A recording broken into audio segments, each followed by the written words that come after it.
you're right there, and then the mind starts going, and then now I'm back in my chair, and I'm thinking about my taxes, and so how do you get back? How do you get back into it? Because then it feels like, okay, we're in the middle of the meditation, and we've got another, 45 minutes or an hour to go, and I don't know how to. Like, I was so close, and now I don't know how to start again. So that's. You want me to throw you a lifesaver, huh? So how many people has that happened to? How many people have been just cruising along and all of a sudden things kind of go the wrong way, and the next thing you know, you're hating the person sitting next to you and you don't even know them. You're hating life, you want to quit, you hate me, all of that stuff. And look, how many times will you have to do that before you realize that you don't want to do it any longer? If you truly are astute and sincere as a student, the moment you start going there, the moment you start coming back and you fatigue or you can't reconnect again, I want you to know that you've come to the end of your emotional belief. You've come to the very end of your neurological network.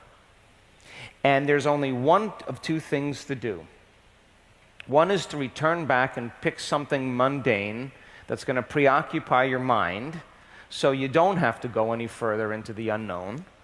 Or the other is to just trust that you can go a little further. Now, if you trust that you can go a little further, then all of those thoughts are just thoughts in your head that you have to create coherence around. So if you stopped and you said, I am going to master this moment. Forget about going anywhere, doing anything, following the instructions. I'm just going to work with my body to get it back into the present moment and continue to unfold back into possibility. Here's my question. If you turned that battleship around even slightly by executing a will that's greater than that program, and you are in hot pursuit of your own freedom, and your brain and your personality is beating you up. I've had those moments. And you know what? It's David and Goliath. It has always seemed bigger than me because I've given it so much of my attention and so much of my energy. It is bigger than me. But when I no longer pay attention to it, just like not giving my power to it, now I can settle myself back into the present moment, and it's just a thought. And I examine that thought, I look at it, and I become very familiar and conscious of it. And then my brain will say, well, what about this? You did this wrong, it's too late, give up. And then I address that thought. Now here's my question. 45 minutes of doing battle with your personality and continuously choosing love and unfolding deeper into it. If you make the effort to disinvest your attention and energy out of Goliath and pull energy back to you, is it possible that the next meditation that you have could be the easiest meditation for you to connect? Is it possible? So then that had to come up for you in order for you to evolve through it. Yes or no? And your body's just saying, look, I'd rather be worrying about my taxes than connect to the divine. Yes or no? There's a book that was one of my favorite books I ever read. It's called The Red Lion. And The Red Lion is a great story of an initiate that murders a alchemist and drinks the Philosopher's Stone, drinks the Red Lion, the elixir of life that causes immortality. And he wasn't ready to drink this Philosopher's Stone. He wasn't of the right consciousness.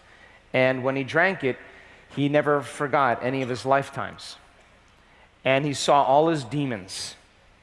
And this book is this journey of this soul through different levels of every single lifetime you can imagine that you and I can relate to. And he runs into a secret society, and he becomes initiated. And there's a chapter in the Red Lion called the Kilkyar. And I ask my children to read that chapter every year. Every year they have to read that chapter because the initiate sits down in front of a statue, an inanimate statue, and his job is to animate that statue and bring it to life. Are you with me? And for years, he wakes up in the morning, makes his tea, has his breakfast, and then all day, he's putting his life force and his energy into animating this particular statue. And after years, he notices it swallows.